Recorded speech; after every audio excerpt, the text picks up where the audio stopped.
भैया बहनों, आज हम कक्षा छठी का पाठ सामाजिक विज्ञान का हमारे अतीत जो पुस्तक का नाम है उसका पाठ 2 हम पढ़ेंगे। पाठ 2 का नाम है आखेट खाद्य संग्रहण से भोजन उत्पादन तक। तो इसका भाग 1 हम इसमें पढ़ेंगे कि पहले पाठ 1 में हमने पढ़ा था कि क्या कहाँ और कैसे भोजन की व्यवस्था होती है, व्यक्ति कहाँ पर रहते थे, कैसे रहते थे, क्या बना कर रहते थे, उनके भोजन की क्या व्यवस्था थी, भोजन के लिए एक जगह से दूसरे स्थान पर कहाँ पर जाते थे। तो उसके बारे में हमने पहले पाठ में पढ़ा था। अब आज हम अध्याय 2 में पढ़ेंगे कि आखेट खाद्य संग्रह से भोजन उत्पादन तक वह कैसे शिकार करते थे और भोजन इकट्ठा करने के लिए वो भोजन का उत्पादन किस प्रकार से करते थे।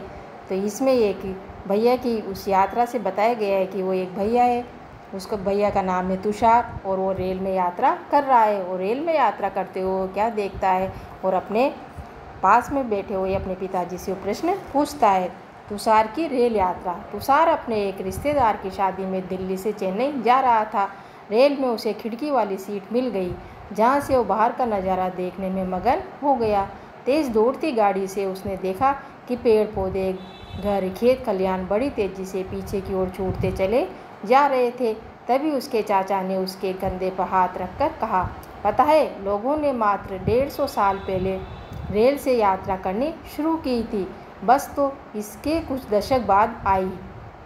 तुषार सोचने लगा कि जब लोगों के पास आने जाने के लिए तेज़ रफ्तार वाली सवारियां नहीं थी तो क्या वे यात्रा नहीं करते थे? क्या वे अपनी सारी जिंदगी एक ही जगह पर बिता दिया करते थे?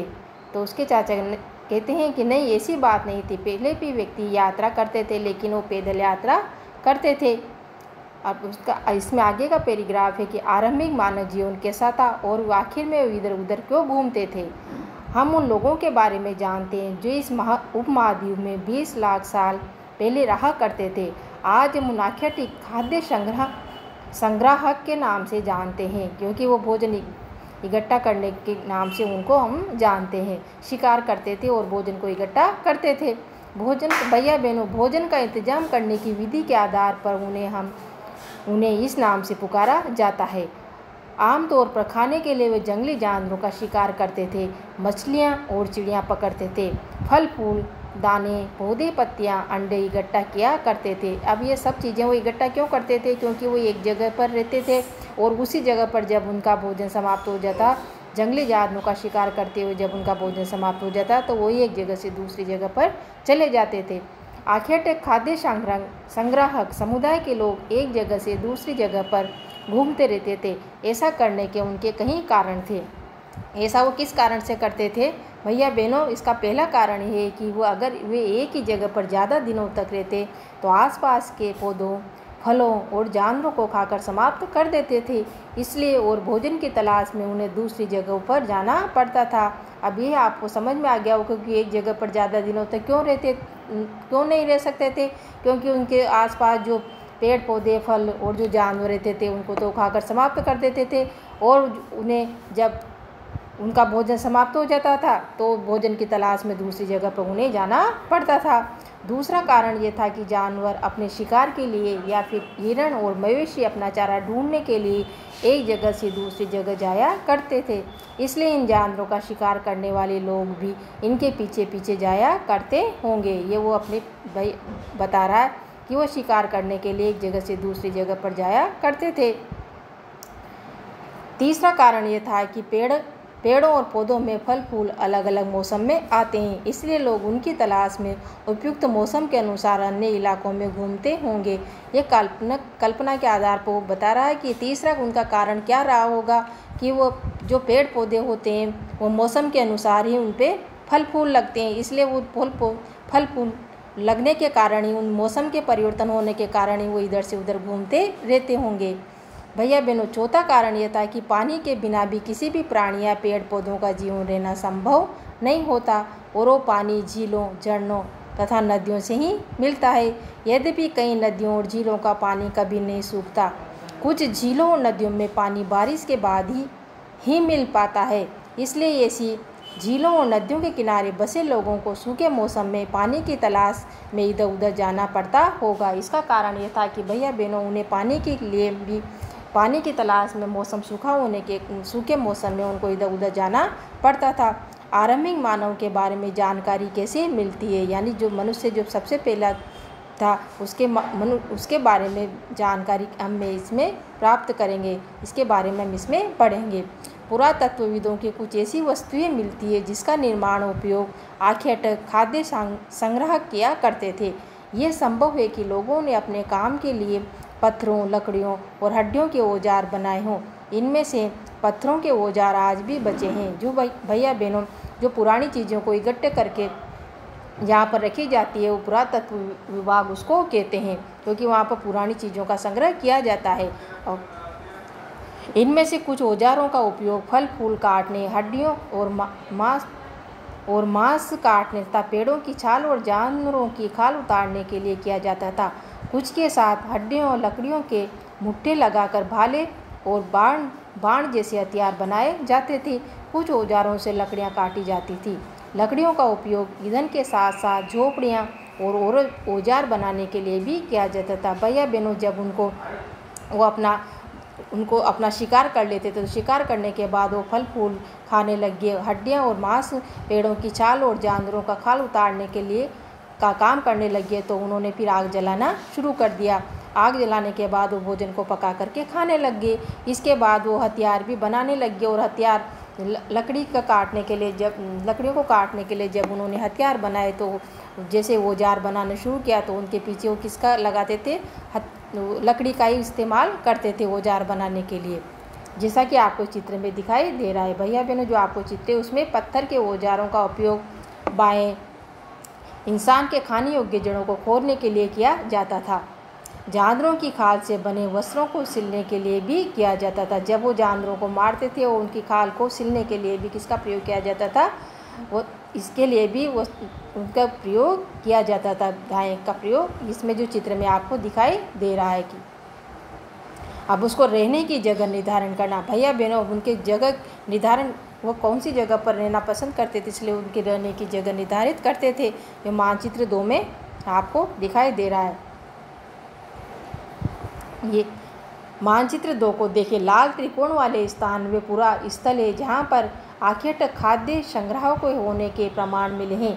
इनके अलावा भी और कई स्थानों पर आख्याटिक खाद्य संग्राहक रहते थे।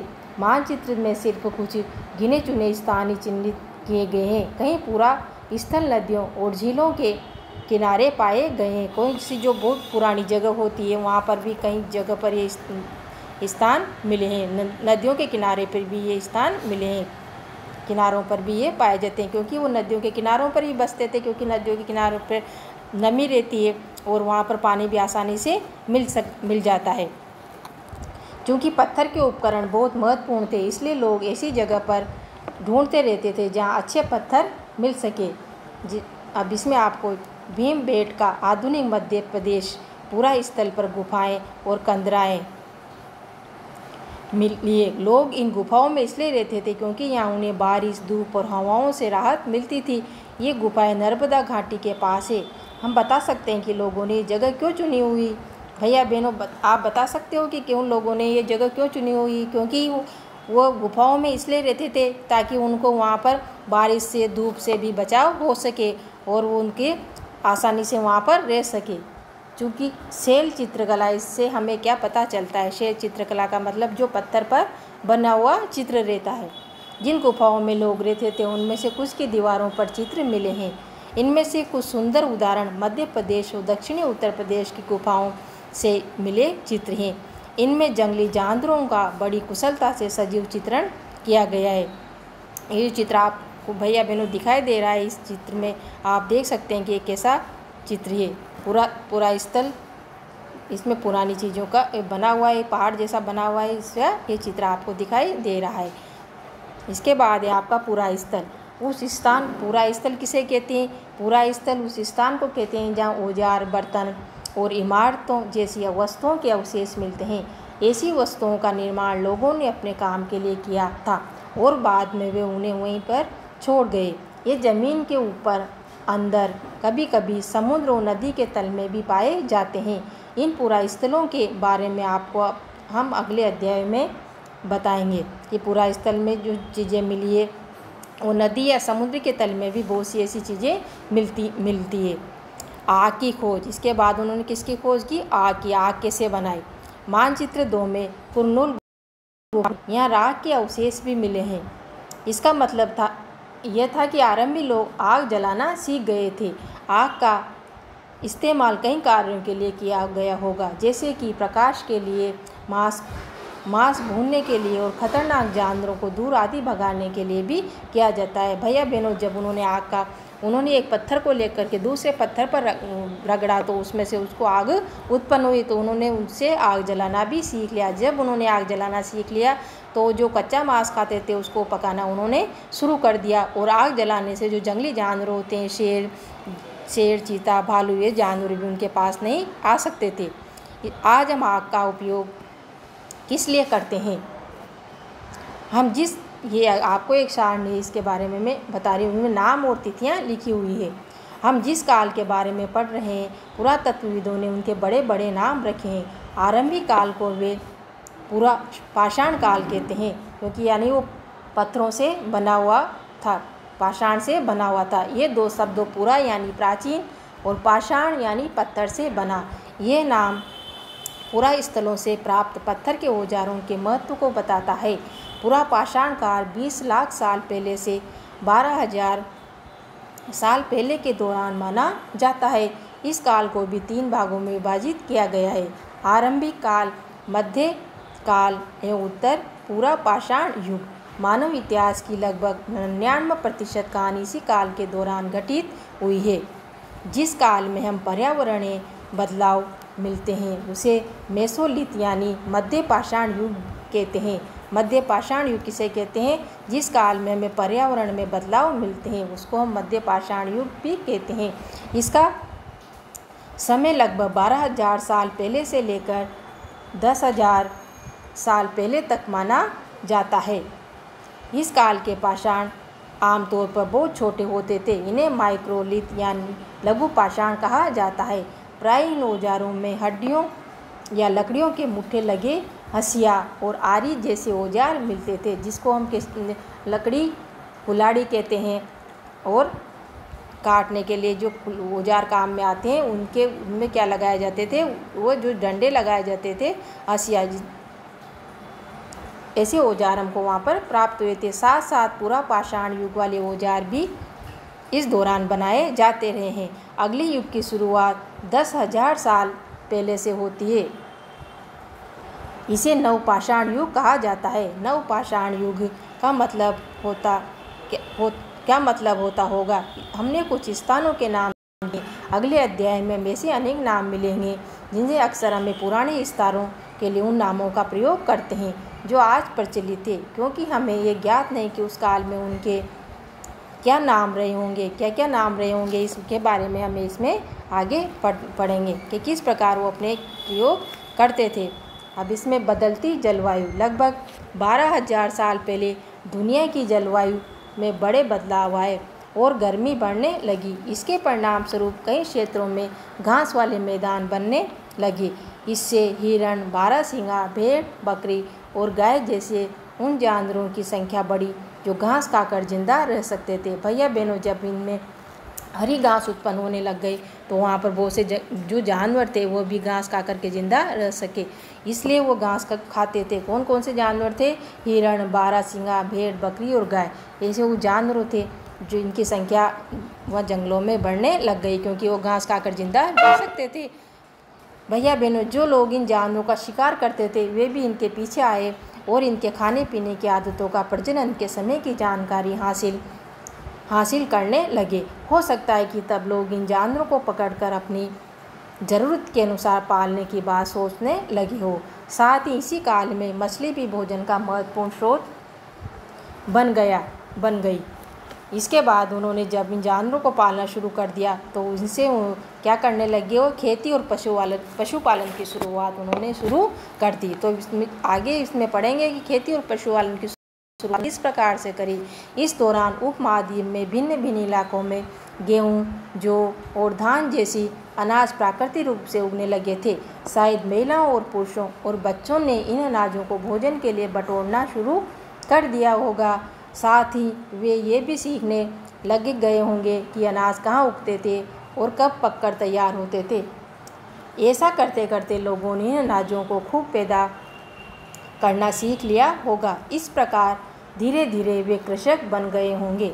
इसी तरह लोगों ने अपने घरों के आसपास चारा रखकर जानवरों को आकर्षित कर उन्हें पालतू बनाया होगा। सबसे पहले जिस जंगली जानवरों को पालतू बनाया गया वो कुत्ते का जंगली पूर्वज था। सबसे पहले कौन सा जानवर था?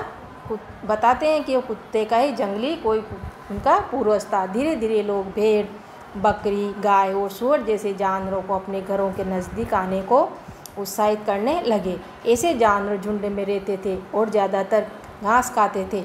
अक्सर लोग अन्य जंगली जानवरों के आक्रमण से इनकी सुरक्षा किया करते थे और इसी तरह धीरे धीरे वो पशुपालक बन गए। इसी तरह वो धीरे धीरे पशुपालने लग गए। तो बता सकते हैं कि सबसे पहले कुत्तों को ही पालतू क्यों बनाया गया है, क्योंकि सबसे पहले उनके कुत्तों का ही कोई जंगली पूर्वज था जो सबसे पहले उसी को ही लोग पालते थे। अब उसमें वहाँ बसने की क्या क्या प्रक्रियाएँ थी। लोगों द्वारा पौधे उगाने और जानवरों की देखभाल करने के बसने की प्रक्रिया का नाम दिया गया। वो जब उन्होंने जानवरों को पालना शुरू कर दिया, पौधे उगाने शुरू कर दिया, तो उनको वहीं पर बसना उन्होंने शुरू कर दिया। अपनाए गए पौधे लोगों और पौधों को उगाने और जानवरों की देखभाल करने को बसने की प्रक्रिया का नाम दिया गया।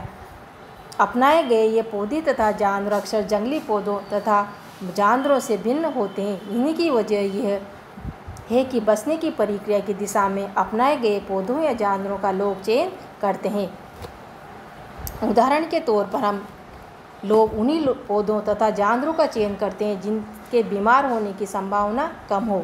यही नहीं, लोग उन्हीं पौधों का चुनते हैं जिनमें बड़े दाने वाले अनाज पैदा होते हैं, साथ ही जिनके मजबूत डंठले अनाज के पके दानों के भारों को संभाल सके। ऐसे पौधों के बीजों को संभाल कर रखा जाता है ताकि वो फिर से उगाने के लिए उनके गुण सुरक्षित रह सके। उन्हीं जानवरों को आगे प्रजनन के लिए चुना जाता है जो आमतौर पर अहिंसक होते हैं। इसलिए भैया बहन, हम देखते हैं कि पाले गए जो जानवर थे, जो कृषि के लिए अपनाए गए पौधे जंगली जानवरों तथा पौधों से धीरे धीरे भिन्न होते गए। मिसाल के तौर पर जंगली जानवरों की तुलना में पालतू जानवरों के दांत और सींग छोटे होते हैं। जो जंगली जानवरों की तुलना में जो पालतू जानवर होते हैं उनके दांत, सींग और छोटे होते हैं। जैसे कि बैल, गाय, बकरी, ये सभी हमारे कौन से जानवर हैं? पालतू जानवर हैं। इनको दांतों को देखने से इनमें कौन सा जंगली सूअर का है और कौन सा पालतू सूअर का है, ये आपके जो चित्र बने हुए इनको आपको बताना है।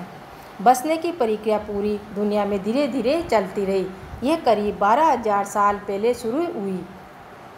वास्तव में आज हम जो भोजन करते हैं वो इसी बसने की प्रक्रिया से करते हैं। धन्यवाद भैया बहनों। अब आगे का पाठ हम भाग 2 में पढ़ेंगे।